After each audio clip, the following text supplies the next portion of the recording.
Mi nombre es Ricardo Ábalos. Llegué casi de casualidad a la seguridad privada, mis planes no pasaban por ahí, yo me recibí de abogado, ejercí 10 años, después pasé a la industria automotriz 10 años y después un compañero y amigo de facultad me invitó a sumarse a su empresa de seguridad, que era Duque Seguridad, hace muchos años atrás. Así que ahí pasé también otros 10, 12 años. Me ocupé originalmente de todo lo que tenía que ver con la electrónica, eran los años 90 y esto recién empezaba. Como Duque tenía Telefónica, sabía ya de los planes que se venían y a partir de ahí una serie de negocios que era imposible sin una buena telefonía.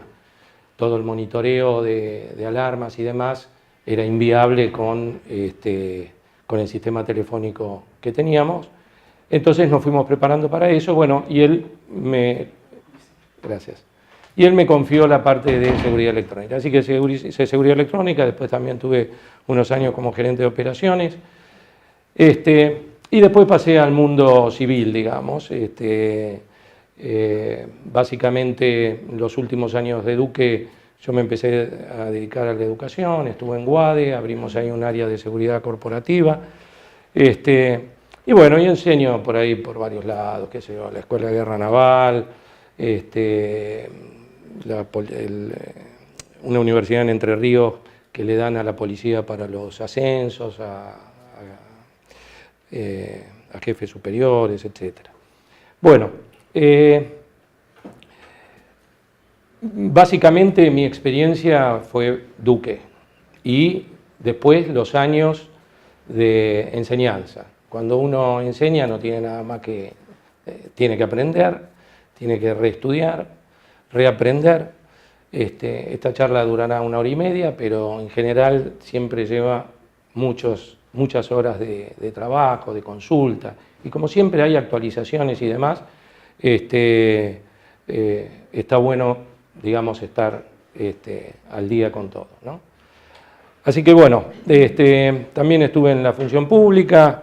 En este momento también lo estoy, y bueno, nada, hago cursos online, básicamente esa es mi fuerte ahora, mi dedicación, porque una vez que uno se filma, después se olvida,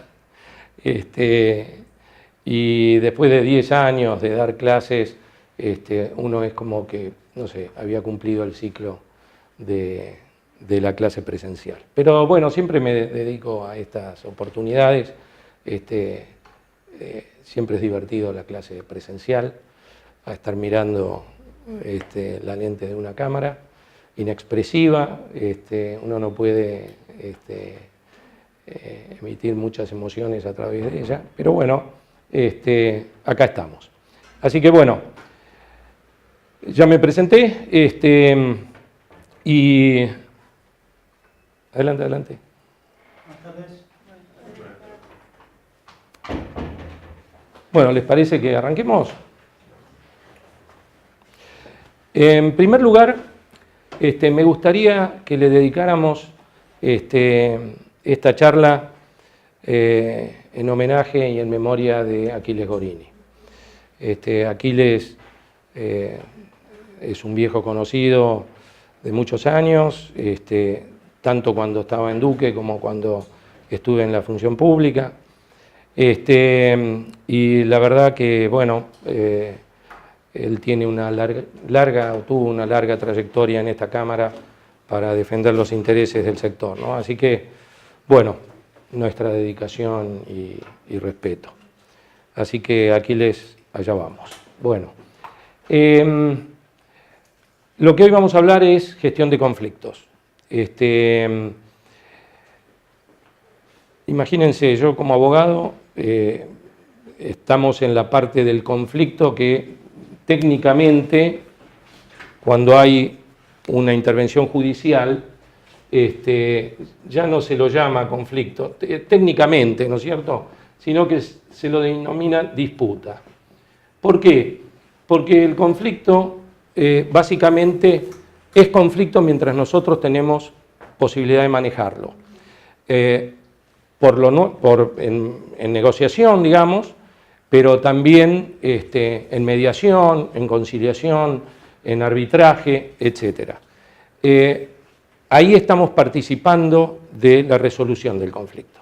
Cuando llegamos acá, hay una tercera parte que es un juez, que es el que va a decir adjudicar la razón a uno o a otro. Acá es un proceso participativo, en la disputa ya es adjudicativo, porque lo adjudica un juez. Así que bueno, como abogado, después en la industria automotriz estuve encargado de las negociaciones con la UOM, así que tengo también ese dudoso honor, pero bueno.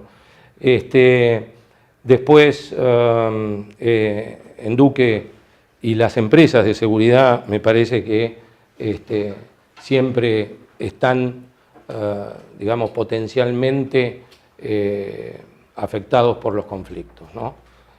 Sobre todo los conflictos que se suscitan cuando, bueno, hay un delito en un cliente, etcétera, y muchas veces eso genera tensiones, dificultades, aparte de los conflictos que por supuesto significa tener mucha gente a cargo.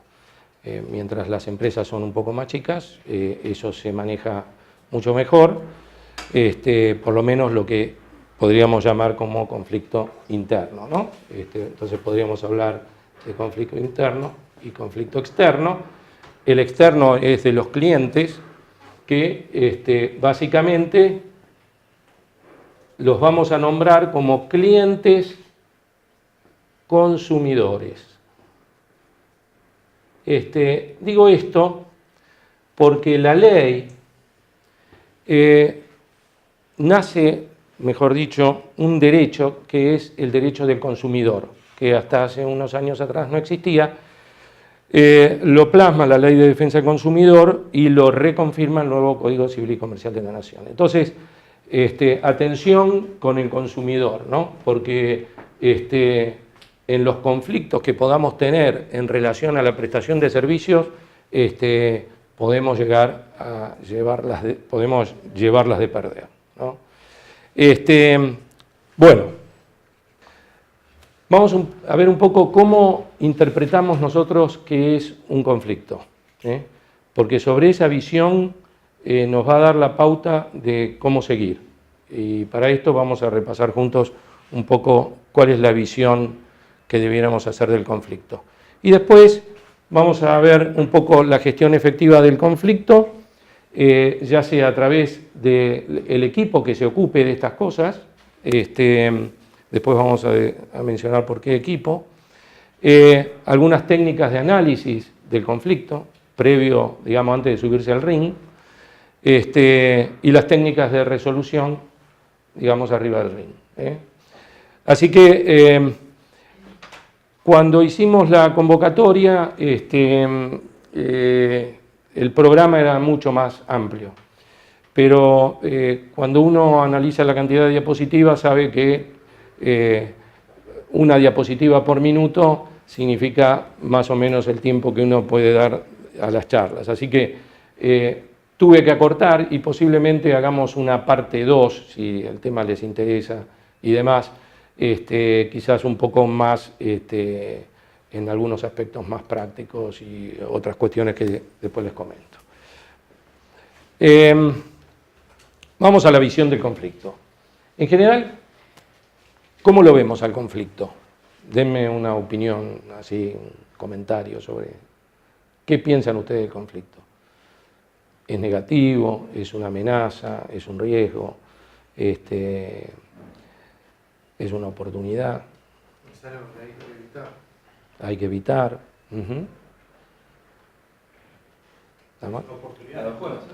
Es una oportunidad de mejora. Sí. Una alerta, pero también una oportunidad. Exacto. Por ahí viene el tema. Hay que encararlo más como una oportunidad que como una amenaza. Porque cuando uno está frente a una amenaza, se defiende de la amenaza y puede ser agresivo con la amenaza. En cambio, si uno lo ve como una oportunidad, hay más posibilidades de sumar esfuerzos para llegar a un resultado en beneficio mutuo, ¿no? Así que podemos decir, si hablamos desde la seguridad,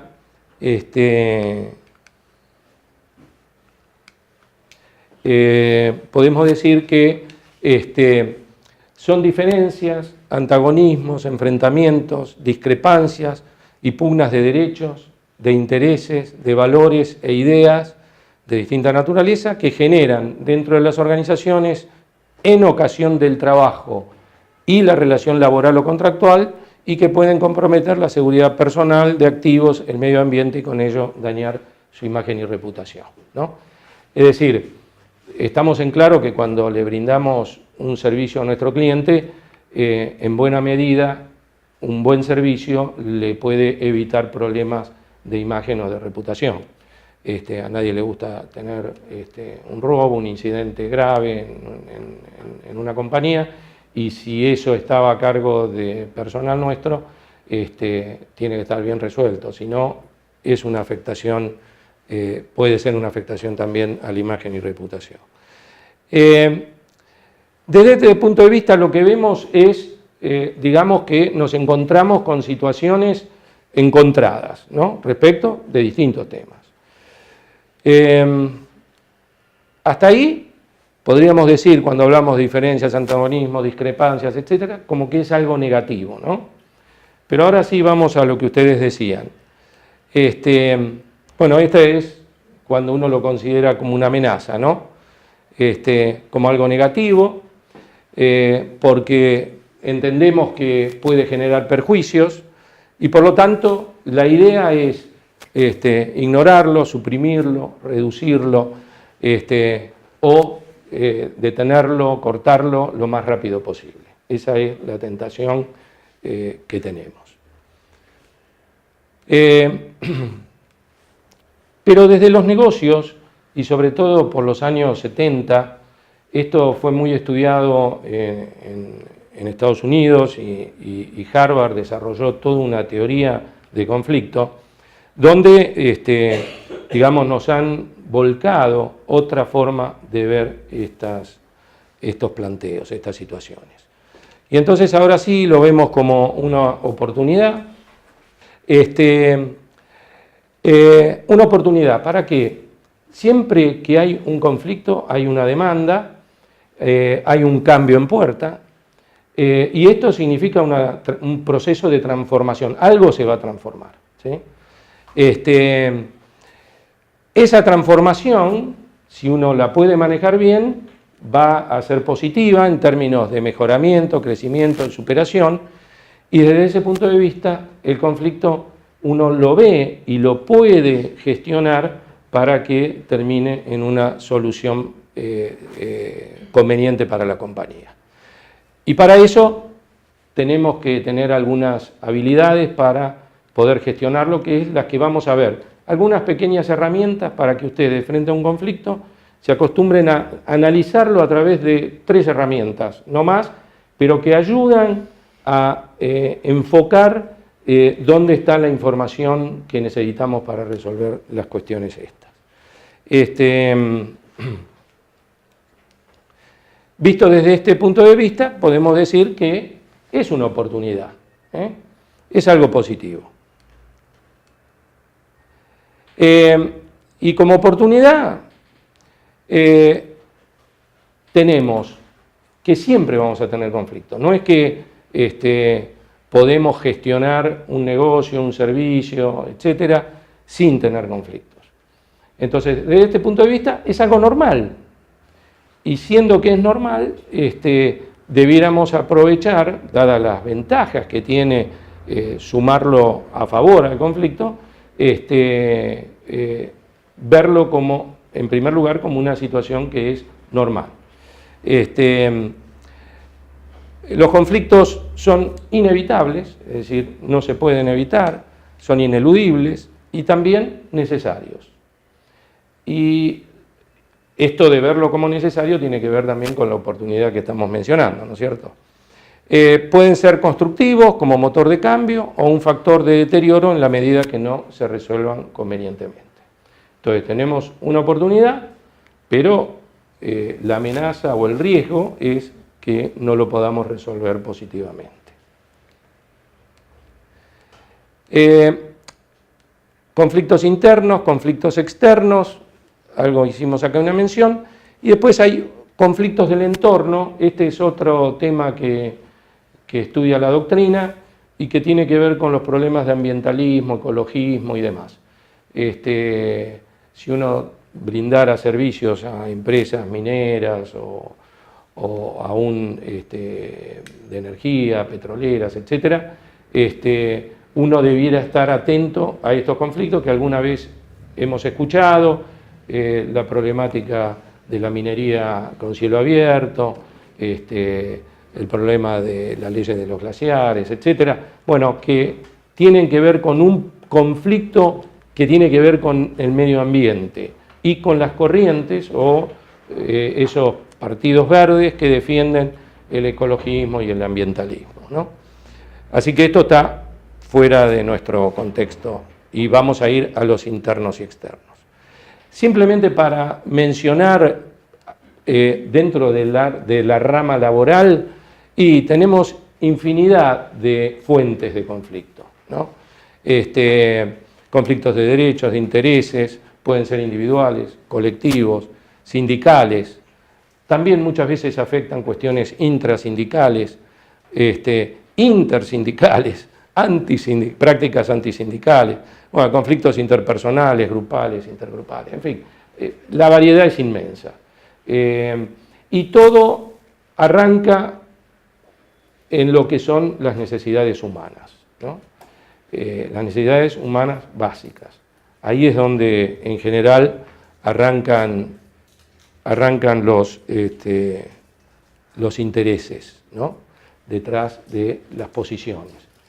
Es decir, detrás de una posición de negociación siempre hay un interés que se quiere conseguir, defender, etc., ¿no? Entonces, puede ser una fuerza positiva o negativa, puede ser funcional o disfuncional. Funcional es si nos beneficia, disfuncional si nos perjudica. Bueno, entonces tenemos como riesgo o como oportunidad, y vamos a ver que cuando un conflicto de pronto no tiene una buena solución, termina en cuestiones graves como hemos visto, ¿no?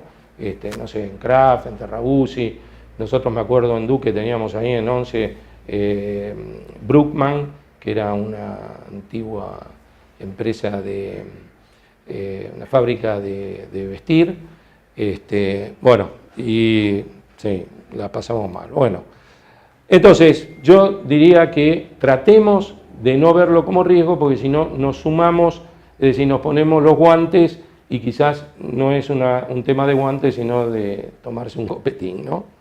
Y von Clausewitz, que fue un militar del 1700 y pico, él decía que los conflictos, está bien, quizás más referido a la guerra, pero como muchas veces los negocios se llevan o se piensan en forma de guerra, los conflictos se resuelven por consenso o por violencia. Es que en realidad, si no se terminan bien, siempre va a haber una parte herida y un rebote del conflicto. Es decir, un conflicto no bien resuelto retorna, vuelve, se hace crónico, digamos, en las organizaciones, ¿no? Bueno, el conflicto disfuncional, ¿qué efectos tiene? Es decir, aquel conflicto que nos perjudica en términos de una mala negociación, entonces hay medidas de acción directa, sabotajes, huelga de brazos caídos o esas situaciones, ¿no? Encontramos pérdida para la empresa, pérdida de productividad, aumento de costos, detrimento en los resultados y en la rentabilidad, puede poner en riesgo la sustentabilidad empresaria. En las personas, de uno y de otro aparte, siempre provoca estrés, muchas veces frustración, conflictos de valores, etc. ¿Qué es lo que pasa básicamente? Cuando hay alguna petición respecto de un cambio o la empresa gestiona un cambio, siempre hay temor a lo desconocido, a lo que no se conoce. Entonces, lo conveniente es siempre informar bien de qué se trata el cambio y cómo se va a gestionar ese cambio. Porque en la medida que esté previsto y la gente lo entienda, tiene más posibilidades de aceptarlo, de comprenderlo primero y después de acompañarlo. Pero si uno no toma ese pequeño esfuerzo, evidentemente los cambios pueden generar conflictos serios. Muchas veces los problemas son por recursos limitados, reducciones de presupuesto, luchas de poder, falta de compromiso, etc. Esto ocurre, digamos, en medio de un conflicto cuando se vuelve disfuncional. Y combinados, lo que ocurre muchas veces es que desaparece el diálogo y la escucha entre partes. El conflicto puede llevar a una parte a bloquear la actividad de la otra, sobre todo desde el punto de vista... por suerte nosotros como seguridad privada, en general digo, porque ha habido casos de digamos, actitudes de fuerza tomadas con respecto a servicios y demás, pero en general los vigiladores, sobre todo si son pocos y tienen más la camiseta del cliente que la de la empresa, ahí no va a haber esta problemática, pero sí los hay en otro nivel de situaciones, ¿no? El conflicto se autoalimenta y desvía energías hacia sí mismo. Cuando hay un conflicto, de lo único que se habla es del conflicto y de esto y del otro, ¿no? Y las novedades de cómo evoluciona y de las cosas que no se hacen ni se debieran hacer, o las que se hacen y se hacen mal o bien o lo que fuere. Pero lo cierto es que atrae la atención de una organización. Muchas veces se personaliza el conflicto. En general, la parte, digamos, que está defendiendo un determinado interés o tiene una determinada posición, muchas veces personalizamos ¿no? Y sobre todo cuando se incorpora, que tampoco es el caso más común en seguridad privada, cuando se mete el gremio, los sindicalistas, a interferir, o no a interferir, a ayudar a la parte obrera en la resolución de los conflictos. Ahí muchas veces se termina personalizando en el delegado, en el de la regional, etcétera, etcétera. Por eso decimos, todas estas cuestiones son disfuncionales, ¿no? Y hay que tenerlas en claro. Cada parte busca aliados para hablar de la otra parte, pero no con la otra parte. Aumenta la confusión, la frustración, el temor, la hostilidad, la ansiedad, y muchas veces se rompen relaciones dentro de la organización. En cambio, el conflicto funcional tiene algunas ventajas. En primer lugar, no hay pérdidas, porque nadie gana cuando hay una confrontación mal resuelta. Quedan las partes heridas, no se supo curar esa herida y queda abierta a que en cualquier nueva situación vuelva a reflotar. Tengamos en cuenta que siempre se necesitan dos para entrar en el conflicto y también para salir de él. Ya sea de la parte del conflicto de empleados, digamos, o de un cliente, como de nuestra parte, como del lado de la empresa de seguridad, si nosotros ya estamos en una actitud de no querer resolver una cuestión, la cuestión no se va a resolver. Y lo mismo del otro lado. Por eso es importante ponerse en claro que el objetivo es llegar a algún tipo de construcción de consensos. El antagonismo no es el problema, es decir, en general uno puede decir que hay antagonismo entre la parte patronal, digamos, y los vigiladores. Los vigiladores, por definición, son pobres por el nivel de ingresos que tiene y muchas veces las necesidades que ellos también tienen. Razón por la cual el antagonismo desde lo económico y lo social es grande. Necesidades básicas, como puede ser alimentación o vivienda, son necesidades que no necesariamente las puede resolver la parte que contrata a una persona, porque exceden sus posibilidades y lamentablemente puede generar, digamos, estas cuestiones, intereses antagónicos, donde ahí sí la solución es más difícil de contemplar. En cierta forma, la parte paritaria la maneja la Cámara, con lo cual resuelve, digamos, esa puja empresa por empresa y directamente se está por lo que resuelve la Cámara para todo el sector. Y eso desde un punto de vista nos alivia en esa discusión interna, ¿no? Nos puede perjudicar porque quizás sean salarios que exceden las posibilidades de una pequeña o una mediana, pero por otro lado nos alivia el tener que estar negociando y buscando ese valor justo para ambas partes, ¿no? La diversidad de opiniones e información es indispensable para resolver conflictos, es decir, tenemos que estar con mente abierta. Y el conflicto concilia tensiones y direcciones opuestas, convirtiéndolas, o sea, esto es lo que tenemos que intentar en un conflicto funcional, a soluciones comunes, consensuadas y posibles. Y tener siempre presente que un conflicto mal resuelto, donde, digamos, uno gana y otro pierde, ahí queda una herida abierta. Es decir, puede ser que uno la haya ganado, pero en algún momento nos van a pasar la factura. Y son costosos por eso, porque cuando se resuelven mal, los conflictos tienden a regenerarse.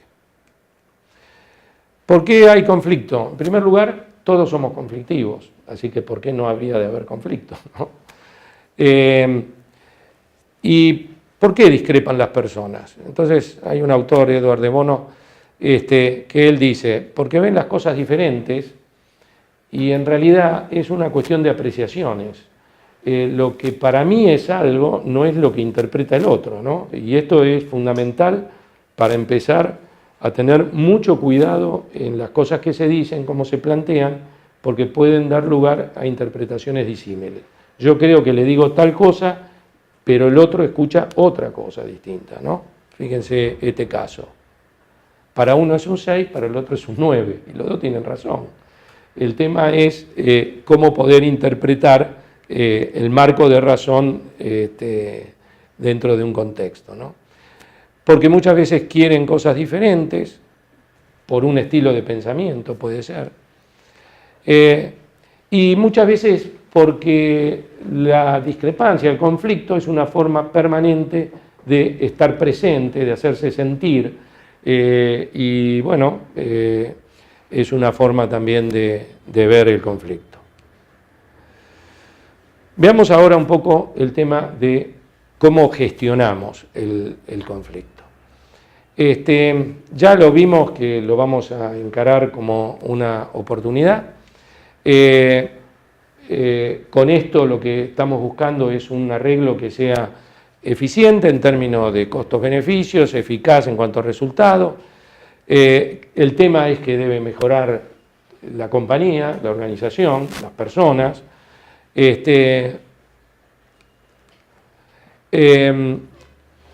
Y fundamentalmente acá entramos en un concepto de ganar, ganar. Es decir, que las dos partes ganen. Esto parece imposible muchas veces cuando se plantea un conflicto, pero también es imposible porque ya estamos como destinados a la interpretación demasiado mezquina de la realidad. Entonces, muchas veces no es ni lo que dice una parte, ni tampoco lo que dice la otra, donde están en posiciones antagónicas.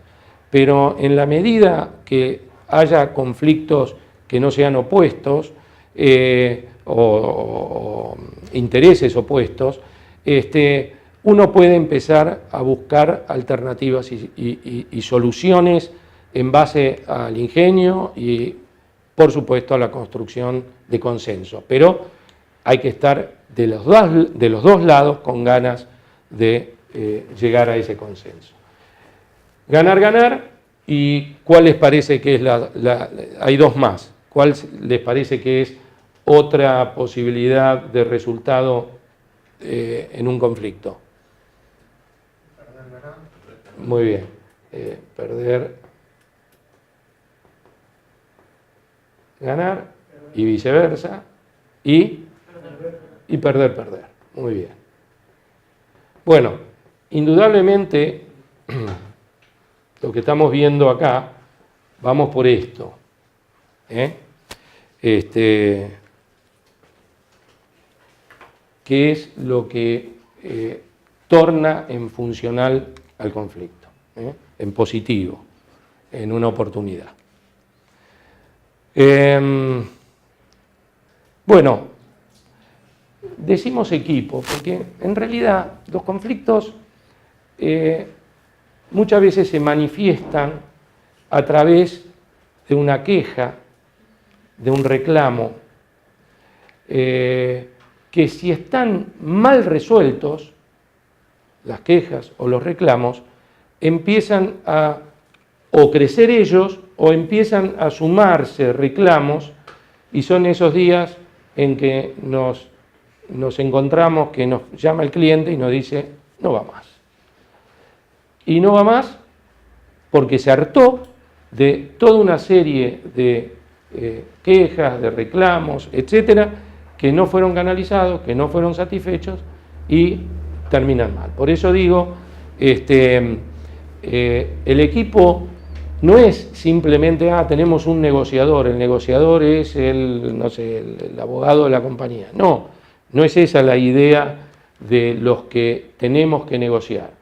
Quienes son supervisores, quienes están en áreas de operaciones o son encargados de servicios, etcétera, de alguna forma tienen que estar lidiando permanentemente con los conflictos. Entonces, es un equipo inmenso, donde a la gente hay que, de alguna forma, transmitirle esto de manejar el conflicto positivamente. Porque en general la tentación es muchas veces soluciones que después vamos a ver de resolverlas violentamente, ¿no? Y no es el caso. Bueno, en realidad necesitamos detectar. ¿Qué detectamos? Detectamos quejas, detectamos reclamos, las sugerencias también. Alguien que sugiere algo y nadie lo considera o no lo tiene en cuenta, es como que esa persona es ignorada, como que ni siquiera se analiza si sirve o no, o simplemente se le dice, no, nosotros hacemos las cosas así y hacelas así, o te contratamos para que hagas las cosas, no para que las pienses, en fin, hay infinidad de... Pero indudablemente quien quiere contribuir es una persona asertiva y demás, y no le damos la oportunidad de analizar ciertamente si es una mejora, cosa que cuando una empresa está certificada en calidad, hay procesos de mejora que están ya determinados de forma tal que esas mejoras se llevan a un comité que las trata, las analiza, etc. Es decir, hay todo un tratamiento de mejora. Pero bueno, la detección es muy importante. Sobre todo la incubación del conflicto. Cuando uno también tiene gente que viene, se le acerca y le dice, mirá, que presten atención a este tema porque viene mal la mano si no quieren sentarse a charlar del tema, ¿no? Entonces, todas estas cosas tienen que ver con la detección. Si nosotros decimos que el conflicto es digamos, es una amenaza, nuestra tentación es negarlo. No pasa nada, no, sigamos así, está todo bien. Y realmente evitarlo cuando hay una manifestación de la otra parte, lo único que genera es la olla a presión y en algún momento salta la tapa, ¿no? Otro proceso importante es la negociación en sí, que es cuando ya nos sentamos a conversar. Quienes lo detectan pueden resolverlo o por el nivel de conflicto de que se trata, lo pasa a la compañía, ¿no? Puede llegar a haber una mediación de alguien, de un tercero, que ambas partes le resulte una persona equitativa y sea esa persona la que medie entre las dos partes. Ese mediador puede ser interno o puede ser externo. Y la resolución. El tema de resolución, después vamos a verlos rápidamente, pero indudablemente el tema de resolución es el que exige mayor cantidad de arte, ¿no? Es decir, tenemos que escribir una ópera, con lo cual nos va a exigir mucho ingenio, mucha experiencia, mucha tranquilidad, muchas convicciones, etcétera, para llevarlos adelante. En primer lugar, el equipo, ¿cómo debiera ser? A mí me gusta esta frase de Luther King que decía: debemos combinar la firmeza de la serpiente, la suavidad de la paloma, una mente firme y un corazón tierno. Esto se ha traducido muchas veces en una imagen que es esta, y es suave con las personas, duros con los problemas. Suave con la paloma, ni apretarla mucho para que se muera, ni soltarla mucho para que se vuele, ¿no? Es decir, es el comportamiento ajustado que le debemos a la otra parte, pero la clave es ser suave con las personas. Las personas no son el problema, en todo caso el problema es lo que ellos plantean, pero no la persona necesariamente. Eso es personalizar el conflicto. Y si lo hacemos, vamos a perder la oportunidad de avanzar en consensos. Yo les traje acá, después les voy a repartir, un test que se toma en Estados Unidos a todas aquellas personas que tienen que encargarse de resolver conflictos. ¿Y por qué se hace este test? Porque lo que se pretende saber es qué personalidad tenemos nosotros para el conflicto. Es decir, hay gente, y esto no significa que haya que ser bueno, débil, simpático, etc. Porque una negociación muchas veces puede requerir un ogro, en otro momento hacer el bueno y el malo, ¿no? En el sindicalismo esto se da mucho, porque el bueno le dice: mirá, tengo que luchar contra todo esto, fíjate, vos lo viste, ayúdame un poco para salir del paso, ¿no? Entonces, la doble función del bueno y del malo.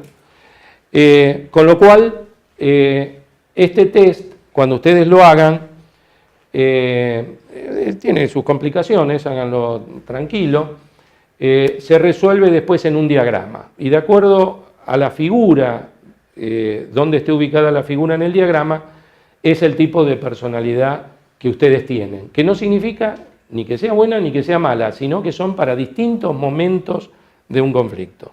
O en el mismo momento si queremos hacer el bueno y el malo de la película al mismo tiempo. Este test americano habla de 4 personalidades, ¿no? Uno, el ejecutor despiadado, o sea, es el tipo que es muy directo, puede llegar a ser violento en términos de decir, mira, esto es así, si te gusta bien y si no también, y la puerta la tenés ahí, y si vos crees que eso lo podés conseguir, te invito a irte y anda a la empresa que a vos te va a pagar eso, pero acá no se puede. Bueno, tipo directo, frontal, ¿no? No le da mucha chance de diálogo a esa persona, ¿eh? Entonces, siempre a un ejecutor despiadado, como se lo traduce a esta palabra enforcer, quizás haya que acompañarlo con otra persona, para que uno sea el duro y el otro sea el que suavice, ¿no? Estos no desescalan el conflicto, estos tienden a escalarlo, ¿no? La voz cada vez va subiendo más, actitudes de gestos y demás que pueden conducir a una hostilidad y agresión mayor, ¿no? En el caso, por ejemplo, de un dueño, ¿no? Y sobre todo en empresas más bien chicas, hay dueños que son muy dictatoriales, muy autoritarios, ¿no? Bueno, si a eso se le suma que tienen poder y dominancia sobre las otras personas, puede ser que ese halo del dueño, de don fulano, de la trayectoria, del reconocimiento por lo que hizo, etcétera, etcétera, ese tenga, digamos, un poder especial de negociación. Y puede ser quizás alguien más violento o con mucha fuerza y resolverlos así.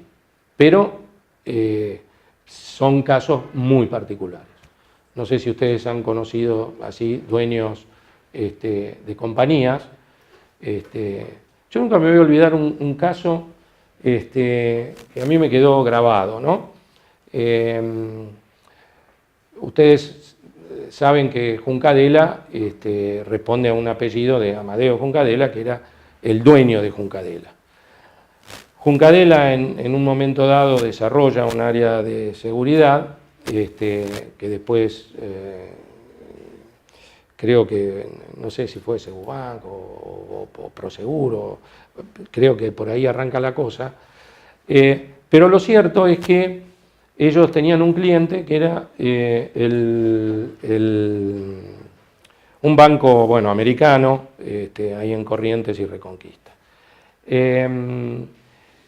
Y bueno, tuvieron algunos problemas de tecnología que nosotros llegamos a conocer porque nosotros hacíamos la seguridad física y ellos hacían la electrónica. Y bueno, de pronto a un gerente nos planteó si podíamos resolver el tema. Bueno, bla, bla, bla, bla.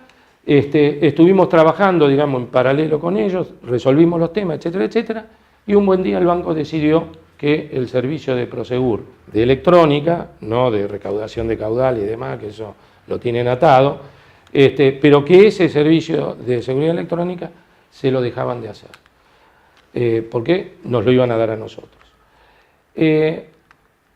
A los 2 o 3 días el cliente me dice, la que pasé. ¿Por qué? Porque fue Amadeo Juncadela en persona a plantear de que él estaba en desconocimiento de esta situación, de estos reclamos que se hacían, y que por favor le dieran la oportunidad de enmendar esta situación porque él iba a tomar cartas directas en el asunto. Para mí es un acto fantástico de un dueño, que solamente lo hace un dueño.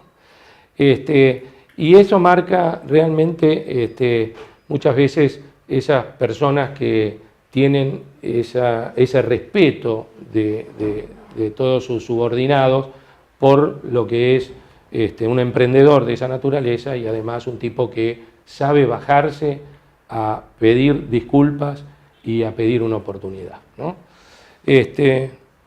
Bueno. El otro personaje es una persona que le gusta manejar el tema desde lo emocional, desde lo sentimental. Es una persona que, por ejemplo, se pone en una situación de, mirá, sí, entiendo perfectamente tu situación, pero mirá, entendé la mía, yo también estoy complicado. O sea, no manejan desde lo racional, desde números, sino que manejan todo desde el punto de vista emocional y sensorial, llamémoslo así.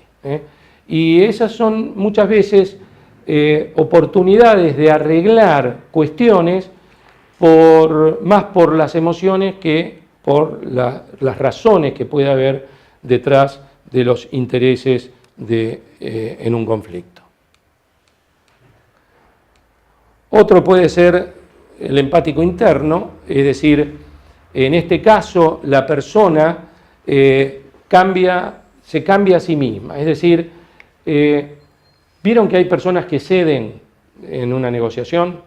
Bueno, una persona que cede, quizás desde lo emocional, porque le plantea, mirá la situación, tenemos esto, pasó aquello, no me podés dejar en la calle, tengo familia, tengo hijos, bueno, todas situaciones o apelativos a cuestiones sentimentales y emocionales que uno puede dar marcha atrás en las decisiones que toma para evitar que un conflicto acompañado, supongamos, por un sindicalismo por detrás, eso sea una piedra de escándalo, ¿no? Y después tenemos el analista, que es el racional, ¿no? Este es el que viene con las planillas, el que dice, no, porque nuestra facturación, porque la rentabilidad que nos queda, porque no nos da, porque no podemos hacer esta erogación, estos gastos, etc. Y es básicamente un planteo absolutamente racional. Pero fíjense que los conflictos son racionales, pero son emocionales. Entonces siempre conviene que junto a alguien que solamente maneje números, también haya alguien que sepa manejar las emociones de la otra parte y que la sepa, digamos, comprender y mimar.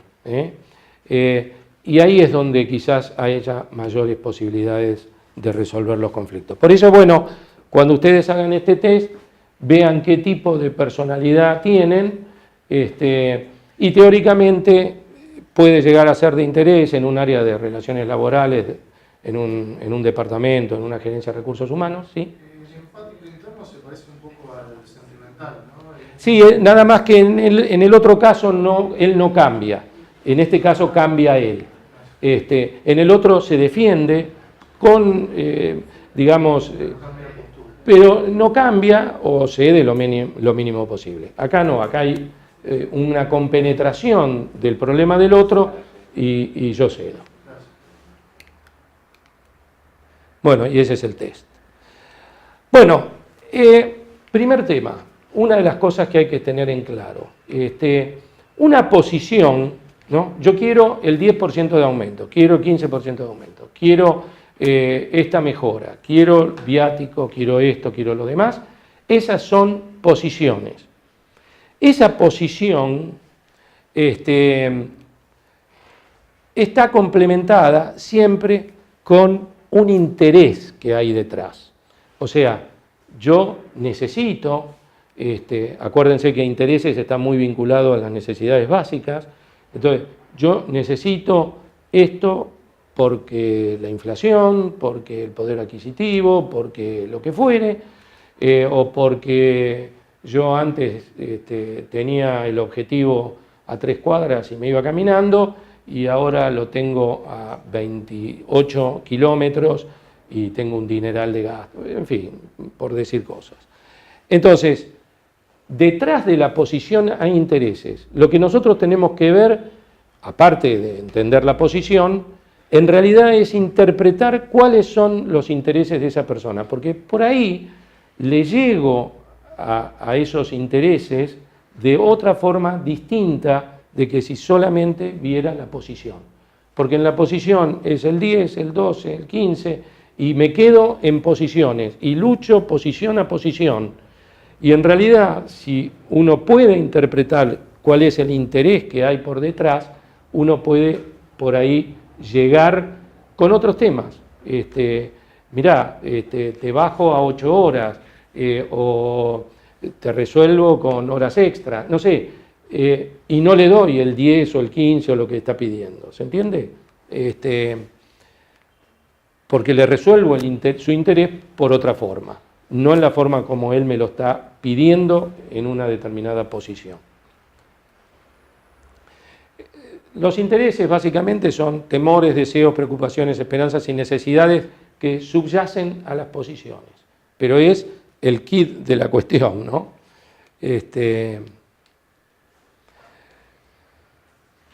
Tenemos que saber cuáles son nuestros intereses, también conocer los intereses de la otra parte, es decir, hasta dónde nosotros tenemos interés en ceder o en entregar, y hasta dónde la otra parte tiene ese interés en obtener, y siempre tener en cuenta que los intereses más poderosos son siempre las necesidades humanas básicas. Cuando hablamos de vigiladores, estamos en esta situación, porque ellos no pueden siquiera cubrir sus necesidades básicas, con lo cual todas estas, muchas veces los conflictos y demás, como decíamos, el tema salarial se resuelve con una paritaria, con lo cual no es que uno tenga que entrar en esa lucha, pero sí en otras cuestiones pueden privar estas necesidades humanas básicas en algún tema que haya que atender debidamente. Entonces, tenemos, por un lado, nuestra posición y la posición de ellos. Esta posición está representando nuestros intereses, es decir, nuestra posición tiene que ver con qué intereses queremos nosotros defender o ceder, y por el otro lado, la posición de ellas es los intereses que ellos están tratando de adquirir. Si tuviéramos que decir, y esto es lo primero que hay que plantearse, ¿hasta dónde yo puedo racionalmente, económicamente? Perdón, quería hacer una... Ah, sí, claro, por supuesto. Igual yo este material se lo doy a Griselda, sí, Griselda se los va a enviar. Pero bueno, igual si quieren, no hay problema. Algo que siempre tenemos que saber es hasta dónde podemos ceder.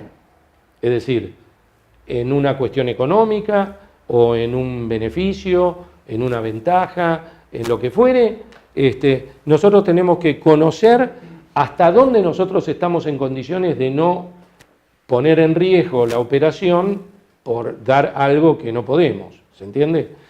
Entonces, esta zona de posibles acuerdos es nuestra, pero también debiéramos hacer la zona de ellos, es decir, de la otra parte.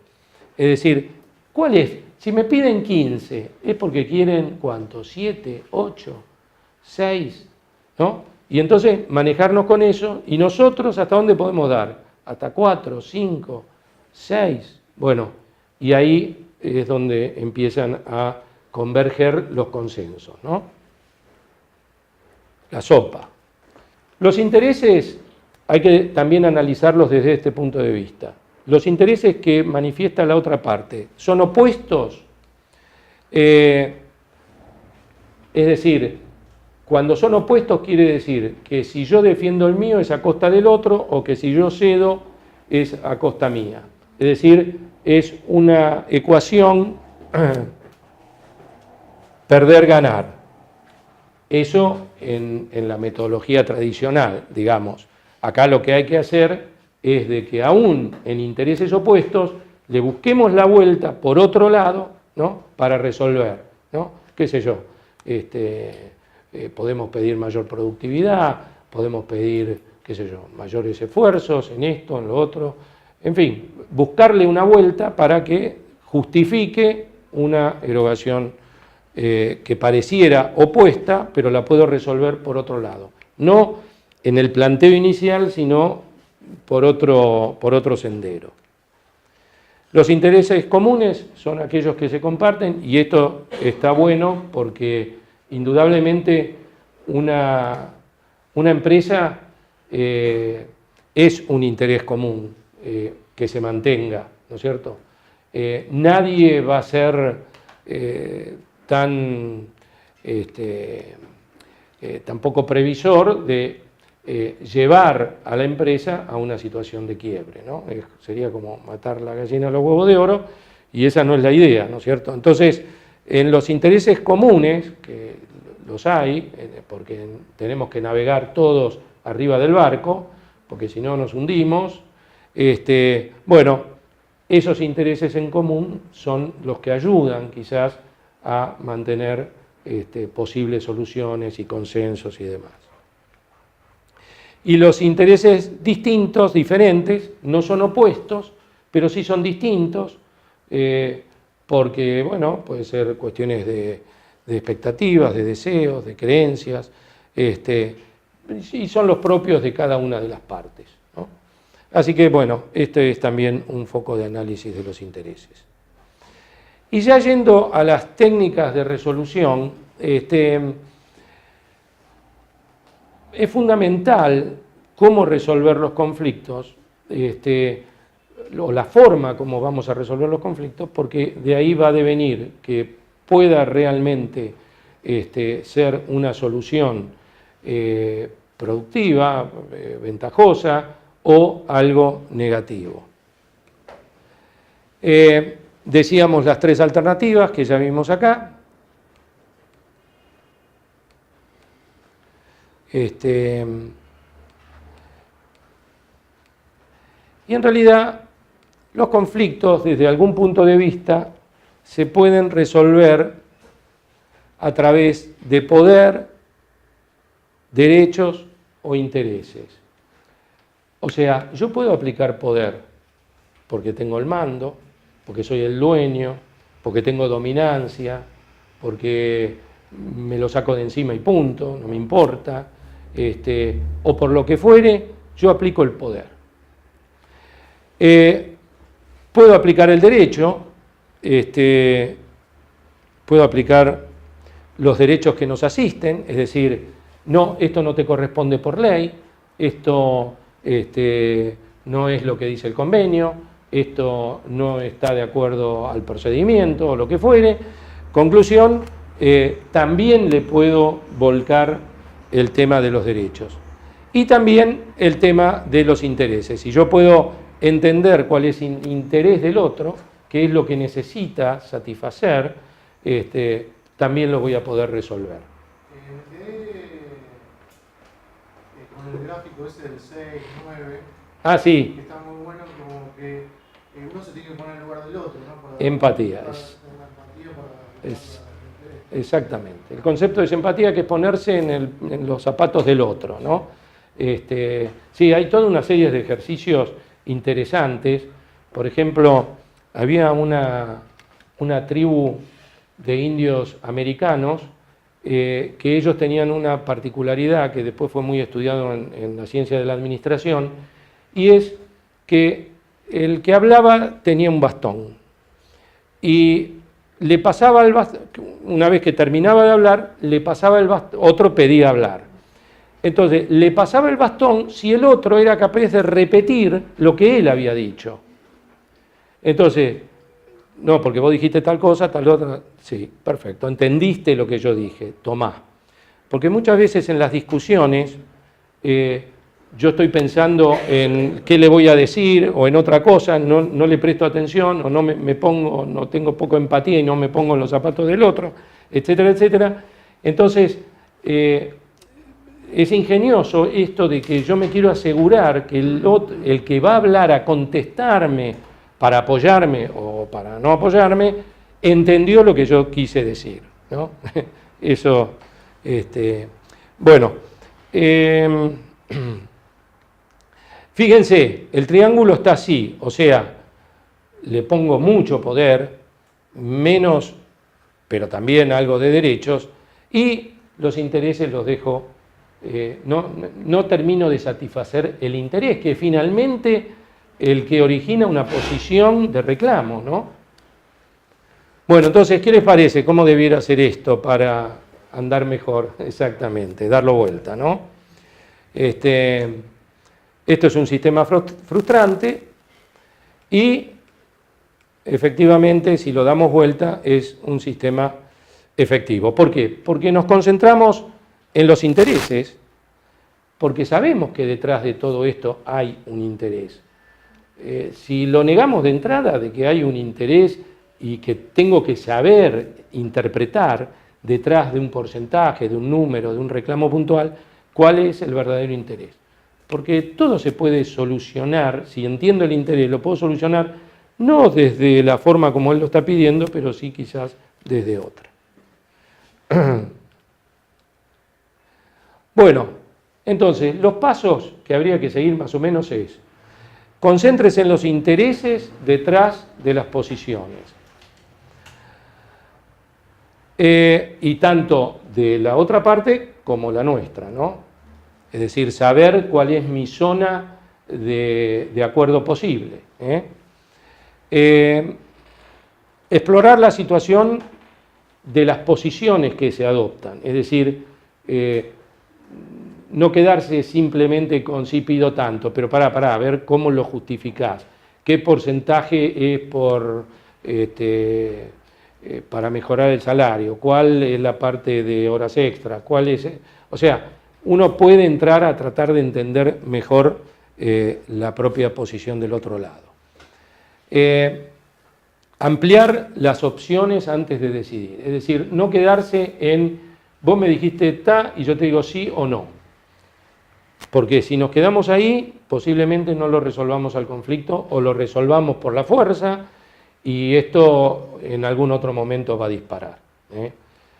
Pensemos que un hombre de seguridad a quien nosotros le confiamos cuidar a un cliente, proteger a un cliente, es un tema donde uno depende mucho de la otra persona. Si la otra persona está frustrada, está descontenta, etc., es muy probable que pueda cometer algún error que nos cueste caro, ¿no? Por eso siempre no es que seamos rehén de un vigilador, pero lo cierto es que tampoco podemos desdeñarle todo, porque de alguna manera el buen trabajo de un vigilador está por hacer una tarea que a él le satisfaga y esté contento. Las mejores obras siempre surgen de las personas contentas. Utilice criterios objetivos, es decir, salgamos de la subjetividad y de la problemática de la empresa, hagamos algo de empatía, tratemos de entender del otro lado y busquemos desde el otro lado qué solución podríamos buscar de este lado, ¿no? Evaluar la influencia que uno puede tener, porque si bien quizás por las características de la empresa, etcétera, bueno, con un poco de influencia, ni siquiera con dominancia, no con poder, pero podemos ejercer cierta influencia sobre las personas, ¿no? Desarrollar un mapa del conflicto, que luego veremos. En realidad cada uno de estos temas los vamos a desarrollar un poquito. Elabore el MAN, que es la mejor alternativa de acuerdo negociado. Es decir, además del SOPA, tenemos que entrar finalmente en cuál es el acuerdo al que yo puedo estar dispuesto a ofrecer como máximo. Y finalmente es la formulación de propuestas. Vamos a ir por intereses y posiciones, después vemos un poco opciones, criterios, influencia, mapa, MAN y propuestas.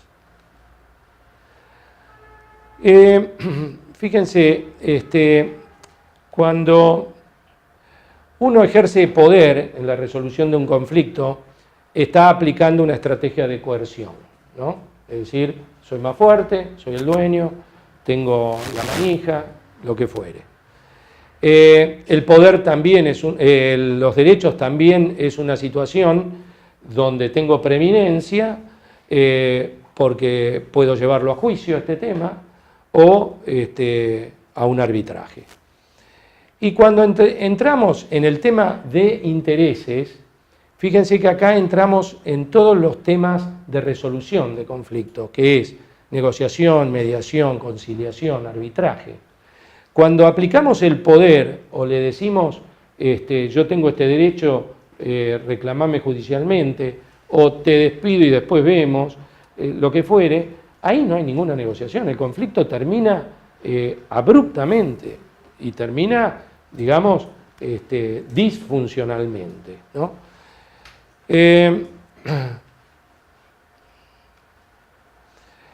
cuanto a los resultados, si usamos el poder, es siempre yo gano, vos perdés, ¿no? En cuanto a los derechos, se puede ganar o perder, porque depende ya no de nuestras habilidades de negociación, sino que ya depende de un juez o de un árbitro.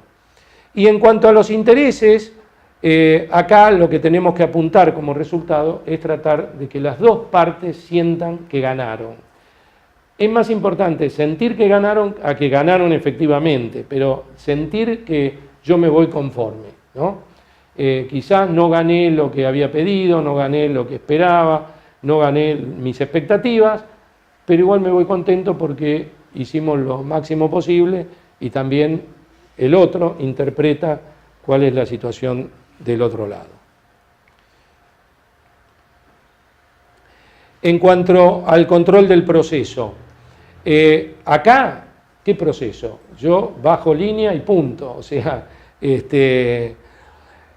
acá hay un bajo control, sobre todo para el que pierde, ¿no es cierto?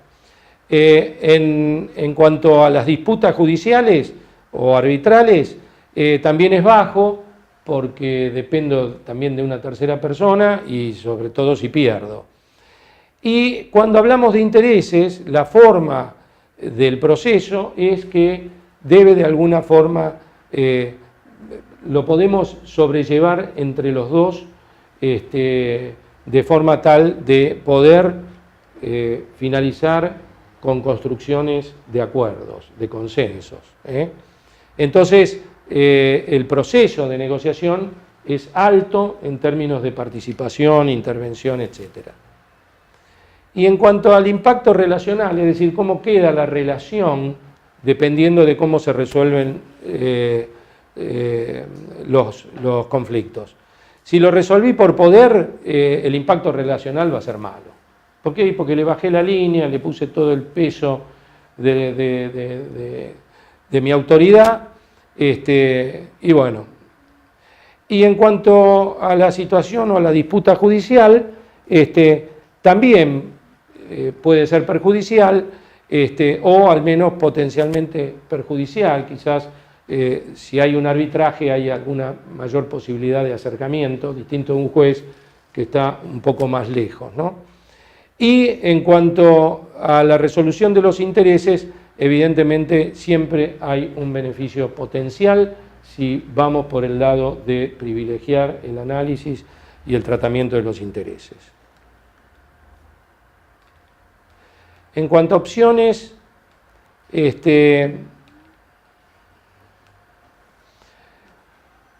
¿cuáles son obstáculos para que uno genere opciones?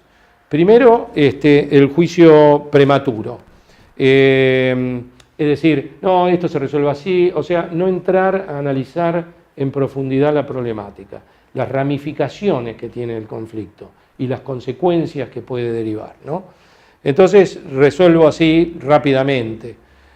La respuesta única, no, esto es así, y punto, y no me salgo de esa posición. Ahí no se construye consenso. El consenso se construye entre ir y venir de las dos partes, ¿no? No que pierden, sino que ganan por consensuar. No, tenemos un acuerdo, o los acuerdos son así, o tomás esto, o no hay nada, o sea, como que ya hay un esquema preprogramado de resolución. Eso no hace que pensemos en distintas opciones. Creencia que la solución del problema es de ellos, ¿no? Cuando uno personaliza el conflicto, el problema lo tiene el otro es el que lo genera, que lo resuelve el otro. Eso es no poner de nuestro lado alguna opción, alguna salida. Al tema de los criterios objetivos, bueno, uno puede resolver, una cosa es cómo vamos a resolverlo, uno puede ser a través, como veíamos, del poder o a través de la legitimización que da un análisis de los acuerdos, que haya un acuerdo, que sean razonables, satisfactorios, que satisfagan en todo o en parte las necesidades, etc. Y esos son los que fortalecen la relación. En cuanto al mapa del conflicto, tiene 3 elementos: las personas, los procesos y los problemas. Es decir, lo que tenemos que hacer cuando estamos frente a un conflicto, cuáles son las personas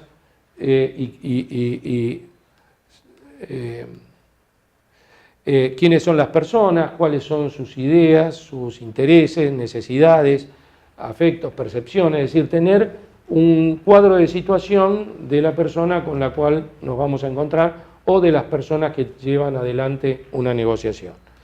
El proceso, la historia de lo que fueron conflictos parecidos, similares, cómo se resolvieron, cuáles fueron los planteos, etc.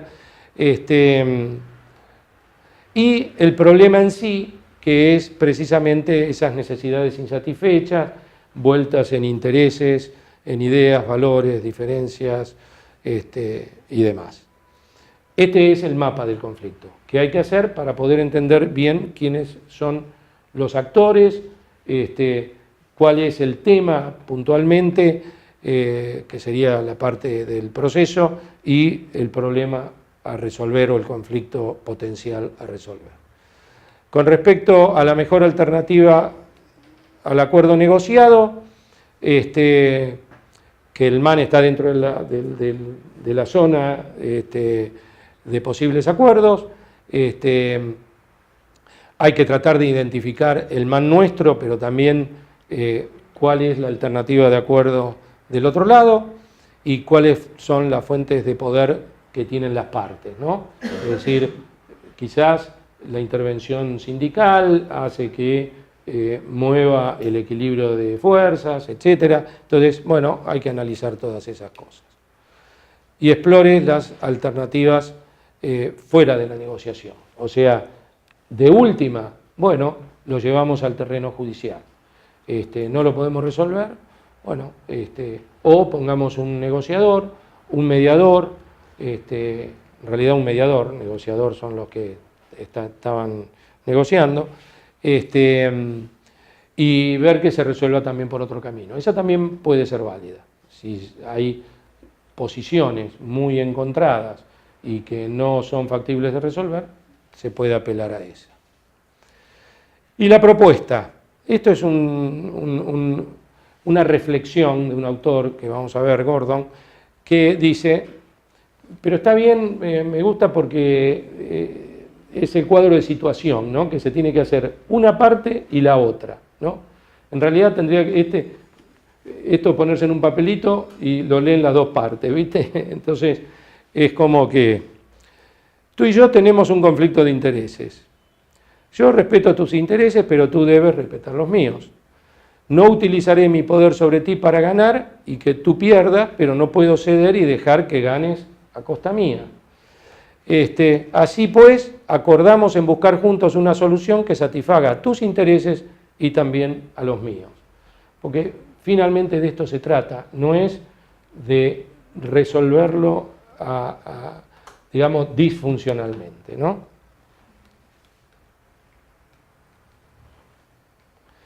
Bueno, y la Escuela de Harvard, allá por 1970, empieza a desarrollar esto mismo, lo hemos extraído un poco, pero básicamente ellos arrancan con el análisis de la posición y qué hay de interés detrás de las posiciones de las personas, buscar opciones alternativas de solución con criterios objetivos y tener presente hasta dónde yo puedo ceder, ¿no? y finalmente, en base a eso, culminamos con una propuesta. Si no hubiera acuerdo, uno hace como muchas veces termina haciendo el gobierno, ¿no? Bueno, a los docentes no le podemos dar lo que piden, pero yo te deposito lo que yo sí puedo, punto, y lo tenés. Sin acuerdo, ¿cuál es lo que yo puedo? ¿Cuál es el MAN del gobierno de la provincia de Buenos Aires, por ejemplo? Bueno, hasta ahí. Y si es con acuerdo, trato obviamente de optimizar mi MAN al máximo posible. Si me puse en 6, bueno, estaré ganando si puedo, digamos, resolver el tema en 5, ¿no? Bueno, y esto, digamos, es un poco más filosófico, pero es importante la comprensión de esto, ¿no? Últimamente se ha desarrollado el concepto de cooperación pura o negociación bidireccional. Fíjense, la negociación no es de un lado y vuelve del otro, sino que es bidireccional, ¿no? Es decir, nos intercambiamos permanentemente y no es que yo tiro mi posición, vos tirás la otra y no hay un punto de encuentro o no hay forma de tratar de que se encuentren las peticiones, ¿no? Entonces, para que ambas partes ganen, que es finalmente lo que estábamos acá buscando,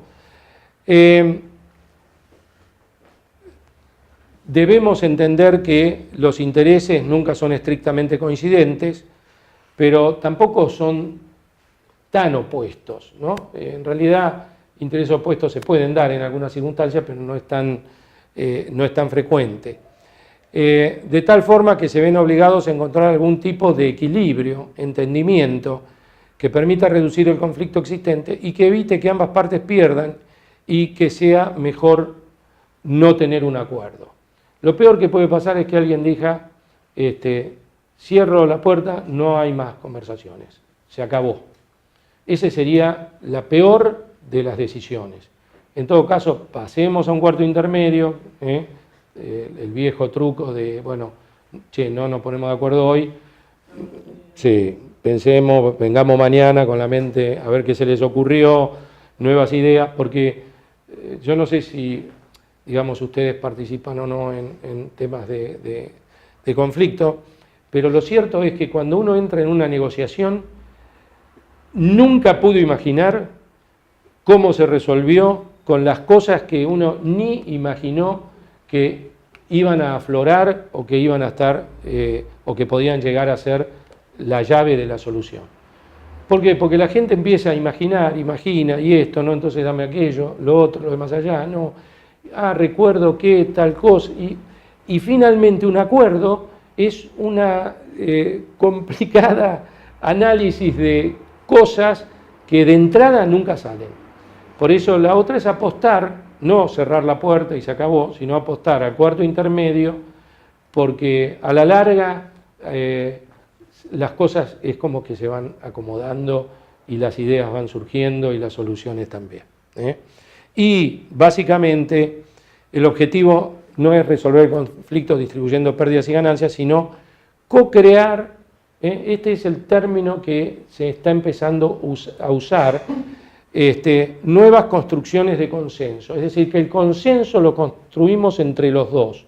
Los dos creamos la solución. Una solución que puede no tener nada que ver con la original, pero que genera una solución satisfactoria y que resuelve en más o en menos el planteo inicial. Y esto es lo que vendría a ser métodos alternativos de resolución de conflictos, o digamos, en la doctrina americana esto es ADR, que es también las alternativas de resolución de disputas, ¿no? Bien, ¿y cómo medir los resultados después que se llegó a algún tipo de acuerdo? Y en primer lugar, ¿cuáles fueron los costos de esta transacción? Tener en claro si estábamos dentro del MAN y solamente fue un tema económico, o además hay otras cuestiones. ¿Qué nivel de satisfacción hay con el resultado de ambas partes? ¿Cuál fue el efecto en la relación? Es decir, si ayudó a mejorar la relación o la mantuvo estable o la empeoró. Y ¿qué posibilidad de recurrencia puede tener el conflicto?